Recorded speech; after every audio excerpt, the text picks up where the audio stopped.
โดยอิงไส้การจัดตั้งปฏิบัติผลของกองประชุมสองฝ่ายลาวไทยระดับรัฐมนตรีว่าด้วยการร่วมมือเพื่อควบคุมยาเสพติดครั้งที่20ในวันที่5พฤษภาคม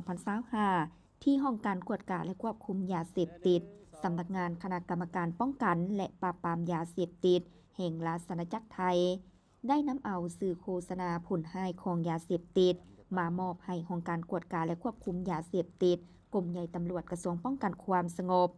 ต่างหน้ามอบโดยทานนางปุรพรพาณิชการอัครราชทูตที่ปรึกษาด้านยาเสพติดแห่งราชอาณาจักรไทยประจำสาธารณรัฐประชาธิปไตยประชาชนลาวรับโดยพันเอกจันทรเฮืองคำไซหัวหน้าห้องการกวดกาและควบคุมยาเสพติดมีพนักงานที่เกี่ยวข้อง2ฝ่ายเข้าร่วมสื่อโฆษณาผลให้ของยาเสพติดที่นำมามอบในครั้งนี้ประกอบมีป้ายโฆษณาผลให้ของยาเสพติดแบบมีขาตั้งจำนวน70จุดป้ายโฆษณาผลให้ของยาเสพติดป้ายไวนิลขนาด1คูณ3เมตรจำนวน52แผ่น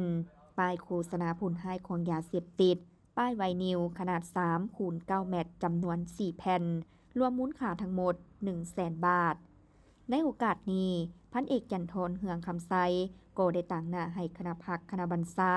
นายและพ้นตำรวจภายในห้องการกวดกาและควบคุมยาเสพติดกล่าวแสดงความขอบใจมายังท่านนางปุรพรพาณิชการที่เห็นได้ความหมายความสำคัญของเรียกงานดังกล่าวซึ่งการมอบสื่อโฆษณาผลให้ของยาเสพติดในครั้งนี้เป็นการประกอบส่วนเข้าในการจัดตั้งปฏิบัติวาระแห่งชาติว่าโดยการแก้ไขปัญหายาเสพติดแต่ปี 2024 หาปี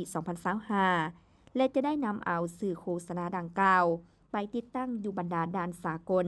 เพื่อเป็นการแจ้งเตือนให้ประชาชนลาวและต่างประเทศที่เดินทางเข้าออกสาธารณรัฐประชาธิปไตยประชาชนลาวได้รับรู้ถึงภัยอันตรายของยาเสพติดโทษทางอาญาและบ่ตกเป็นเหยื่อของขบวนการค้าขายยาเสพติด